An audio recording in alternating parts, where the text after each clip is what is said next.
எல்லாருக்கும் வணக்கம். வந்திருக்கிற பத்திரிகை ஊடக நண்பர்கள் எல்லாத்துக்கும் வணக்கம். எல்லோரும் படம் பார்த்துட்டு விஷ் பண்ணது ரொம்ப ரொம்ப சந்தோஷம்.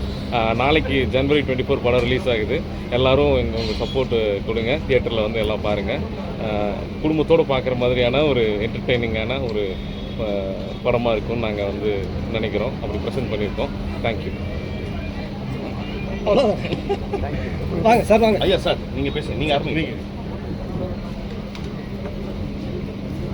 பத்திரிகை ஊடக நண்பர்கள் அனைவருக்கும் நக்கலைட் சார்பாகவும் குடும்பஸ்தன் குடும்பத்தினர் சார்பாகவும் பத்திரிகை ஊடக நண்பர்கள் அனைவருக்கும் நக்கலைட் சார்பாகவும் குடும்பஸ்தன் குடும்ப உறுப்பினர்கள் அனைவரும் சார்பாகவும் இந்த திரைப்படத்தினுடைய திரைக்கதை வசன ஆசிரியர் என்கிற வகையில் என்னுடைய வணக்கங்களை நான் தெரிவிச்சுக்கிறேன்.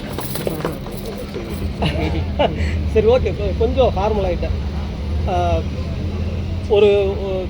ஒரு விருந்து போல் இந்த திரைப்படத்தை நாங்கள் உருவாக்கியிருக்கோம். நாளைக்கு காலையில் இந்த விருந்தை நாங்கள் தமிழக மக்கள் எல்லாருக்கும் படைக்க இருக்கோம். நீங்கள் எல்லோரும் உங்கள் குடும்பத்தோடு இந்த விருந்துக்கு வந்து கலந்துக்கணும். இந்த திரைப்படத்தை பார்த்து உங்களுடைய மேலான விமர்சனங்களை நீங்கள் தெரிவிக்கணும்னு நான் அன்போடு கேட்குறேன். நன்றி. எல்லாருக்கும் வணக்கம்.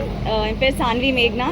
ஆக்சுவலி என்னோட லைஃப்பில் ஃபஸ்ட் டைம் இது. எனக்கு நேற்று தூக்கம் இல்லை. I was very excited, very nervous. இப்போ தான் கொஞ்சம் நர்வஸாக இருக்கேன். I am very happy. உங்களுக்கு படம் பிடிச்சிச்சு. Thank you very much. இன்னும் உங்களோட சப்போர்ட், உங்களோட பிளெஸ்ஸிங்ஸ் ரொம்ப முக்கியமான ஆஸ்பெக்ட் எங்களுக்கு. தேங்க்யூ, ரொம்ப நன்றி. ஐயா வாங்க. என்னது? முதல்ல எல்லாருக்கும் வணக்கம், நன்றி. ஏன்னா இதே கேம்பஸில் இது 3வது ஸ்க்ரீனிங். ஆனால் ஒவ்வொரு ஸ்க்ரீனிங் அப்போவும் இந்த படப்படப்பு எப்போயாவது அடங்கும்னு பார்க்குறேன். அதான் ஒவ்வொரு தடவையும் இன்னும் ஜாஸ்தி தான் ஆகிட்டுருக்கு. கையெல்லாம் உதற ஆரம்பிக்குது. பட் எனக்கு ரொம்ப பெரிய சந்தோஷம் என்னென்னா, நேற்று நைட்டே இங்கே நிறைய பத்திரிகை நண்பர்கள் வந்து எனக்கு நிறைய தைரியமான மெசேஜஸ் அமைச்சிருந்தாங்க. நீ கவலைப்படாத, நான் கண்டிப்பாக நல்லா தான் வரும், கண்டிப்பாக நல்லா தான் வரும்னு நிறைய பேர் வந்து எனக்கு மெசேஜ் அனுப்பிச்சிருந்தாங்க. எனக்கு அந்த கிராட்டிடியூடு தான் வந்து நான் இங்கே சொல்லணும்னு வந்தேன் நான். ஏன்னா இப்போ இப்படி ஒரு சப்போர்ட்டு இல்லைன்னா எனக்கு வந்து கிட்டத்தட்ட என் வெற்றியில் பாதி 50% வந்து நான் உங்களுக்கு தான் கொடுக்கணுன்றது விகிதாச்சாரமாக வந்து 50% கம்மியாக இருந்தாலும் கன்ஃபார்மாக சொல்கிறேன். அது நீங்கள் எனக்கு இந்த ஹெல்ப்பை இன்னும் ஒரு எக்ஸ்ட்ரா மைல் போய் பண்ணணும்னு அவசியம் இல்லை. பட் பண்ண உங்கள் எல்லாருடைய பெரிய மனசுக்கும் நான் ரொம்ப ரொம்ப நன்றி கடன் பட்டிருக்கேன். தேங்க்யூ. ஏன்னா நிறைய விஷயங்களை வந்து நான் கொடுத்துருந்தாலும் அது எல்லாத்தையும் பொறுத்துக்கிட்டு ரொம்ப ஸ்வீட்டாக உள்ள இல்லை ரொம்ப ஸ்வீட்டராக வந்து என் மாதிரி ஒரு பேனிக் மிஷினை வந்து ஹேண்டில் பண்ணதுக்காகவே வந்து இவருக்கு ரொம்ப ரொம்ப நன்றி. எங்கள் ப்ரொடியூசர்ஸ், கூட நடித்த நடிகர்கள், சான்வியாக இருக்கட்டும், சோமண்ணா இருக்கட்டும். சோமண்ணா வந்து நானும் சோமண்ணா வந்து பல வருஷமாக வந்து நான் அவரோட பெரிய பெரிய ஃபேனு. நான் எப்படியாவது அவர் கூட நடிச்சிடணும்னு ரொம்ப ஆசைப்பட்டேன். இந்த படத்தினுடைய அந்த பேக்கரி சீனில் முதல்ல நடிச்சுட்டு அந்த ஷார்ட்டை நடிச்சுட்டு நேராக எங்கிட்ட வந்து நடந்துருச்சு அப்படின்னாரு. ஸோ பெரிய பெரிய சந்தோஷம். அண்ட் அதை தாண்டி ஒரு ஆக்டரு நான் டேட் சொல்லுங்கள் நான் வந்து பண்ணிடுறேன் அப்படிங்கிறது இல்லாமல் சோமண்ணா வந்து இந்த படத்துக்காக ஒர்க் ஷாப் செஷன்ஸாக அவரே கண்டக்ட் பண்ணி கொடுத்தாரு. எல்லாருக்கும் ரிஹர்சல் செஷன்லாம் அண்ணன் தான் ஜிகர்தண்டா மாதிரி கண்டக்ட் பண்ணி கொடுத்தாரு.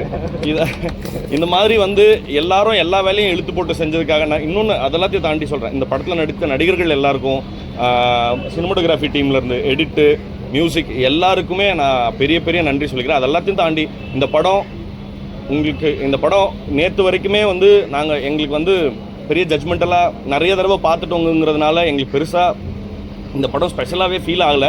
பட் எல்லாத்தையும் படம் பார்த்துட்டு நீங்கள் வெளியே சிரிச்சுக்கிட்டே வர்றது பார்க்கும்போது தான் அப்பாடா அப்படின்னு சொல்லிட்டு, பொதுவாக ஏதாவது ஒரு ஃபோட்டோ போஸ்ட் பண்ணுவோம், அதை 4 பேர் கமெண்ட் பண்ணால் அந்த ஃபோட்டோ திருப்பி போய் பார்ப்போம், நல்ல ஃபோட்டோ தான் போட்டிருக்கோம் போலன்னு. அந்த மாதிரியான ஒரு ஃபீலிங் தான். ரொம்ப பெரிய பெரிய சந்தோஷம், ரொம்ப பெரிய பெரிய நன்றி. Thank you so much. ரொம்ப நன்றி. ரொம்ப நன்றி. சாரி இல்லை ரொம்ப முக்கியமான மேட்டர் மறந்துட்டேன் அதுக்காக. இந்த படத்தை ப்ரொடியூஸ் பண்ண ப்ரொடியூசருக்கு நான் தேங்க் பண்ண மறந்துட்டேன். ஒன்று ரொம்ப முக்கியமான தப்பு சார், சாரி. அண்டு அண்ணனுக்கு வந்து முக்கியமாக ஒரு விஷயம் சொல்லணும். அண்ணன் வந்து அவரே கிளாஷ் விடுறாரு. அண்டு இன்னொரு முக்கியமான விஷயம், பாட்டில் ராதா நீங்கள் எல்லாரும் கண்டிப்பாக பார்த்துருப்பீங்க. பட் நான் ஆடியன்ஸ்க்கு சொல்கிறேன், பாட்டில் ராதா எனக்கு ரொம்ப ரொம்ப ரொம்ப ஸ்பெஷலான ஃபிலிம். அந்த படம் நிச்சயமாக என்ன சொல்கிறது, உங்களுக்கு பிடிக்காமல் போகிறதுக்கு வாய்ப்புகள் ரொம்ப ரொம்ப ரொம்ப கம்மி. அண்ணன் வந்து எக்ஸ்ட்ராடினரியாக பர்ஃபார்ம் பண்ணிருக்காரு. என்னன்னா இதில் நடித்த சோமுனா தானே அது அப்படின்னு பார்த்துக்கிற அளவுக்கு 2 வெவ்வேறு கேரக்டர்ஸ் 2 எக்ஸ்ட்ரீம்ஸில் பண்ணியிருக்காரு. இப்படியான ஒரு கலைஞனுக்கு என்றைக்கும் பெரிய தலைவனுக்கு வந்து நான் கடமைப்பட்டிருக்கேன். தேங்க்யூண்ணா. வாங்க. ரொம்ப நன்றி. எனக்கு வந்துச்சுன்னாமே பெரிய சந்தோஷம் தான். இல்லை இந்த படம் அதுக்கான ஆடியன்ஸை கண்டிப்பாக தேர்ந்தெடுத்துக்கும், அதில் ஒரு நம்பிக்கை இருக்கு. பட் ஆனால் இந்த படமும் அப்படிதான். இதை வாழ்த்தணும் இல்லைங்க. அதாவது ஒரு படத்தில் அவருக்கு ஹீரோவாக நடிக்கிற படத்தில் இன்னொருத்தர் ஹீரோவாக நடித்து சேர்ந்து நடிச்சிருக்கிறாரு. இந்த படம் ஓடணும்னு அதை வந்து ஒரு பப்ளிக்காக ஒரு மீடியா முன்னாடி சொல்கிறதுக்காக ஒரு நன்றி என் கைத்தட்டு. எல்லாருக்கும் நன்றி. இப்போ வந்து எப்படி சொல்கிறது, குடும்பஸ்தன். இப்போ நான் நடிச்சிருக்கிறேன், நானும் ஒரு குடும்பஸ்தன் தான். டைரக்டர் எடுத்திருக்கிறாரு, அவரும் ஒரு குடும்பஸ்தன் தான். ப்ரொடியூசர் தயாரிச்சிருக்காரு, அவரும் குடும்பஸ்தன் தான். நீங்களாம் வந்திருக்கிறீங்க. ஸோ இப்போ இந்த நாட்டை ஓட்டுறதே குடும்பஸ்தன் தான். எல்லோரும் சொல்லுவாங்க பவர் நிறையா இருந்தால் கூட நாடு நல்லாயிருக்கும், பவர் பிளான்ட்லாம் சொல்லுவாங்க. ஆனால் அங்கே வேலை பார்க்குறது யார்? ஒரு குடும்பஸ்தன். ஸோ குடும்பஸ்தன் தான் நாட்டை முன்னாடி கொண்டு போயிட்டு இருக்கிறாங்க. Pushing factors. எல்லாருக்கும் அவங்க குடும்பம் நல்லா இருக்கணும்னு நினைப்பாங்கல்ல. ஸோ அது மாதிரி ஒரு குடும்பத்தில் நடக்கிற ஒரு கலகலப்பான எல்லாருக்கும் ரிலேட் பண்ணிக்கக்கூடிய கேரக்டரில் தான் நான் நடிச்சிருக்கேன். இந்த இடத்துல நான் மீண்டும் சொல்லிக்கிறேன், பாட்டில் ராதாவும் குடும்பஸ்தன் தான். நன்றி.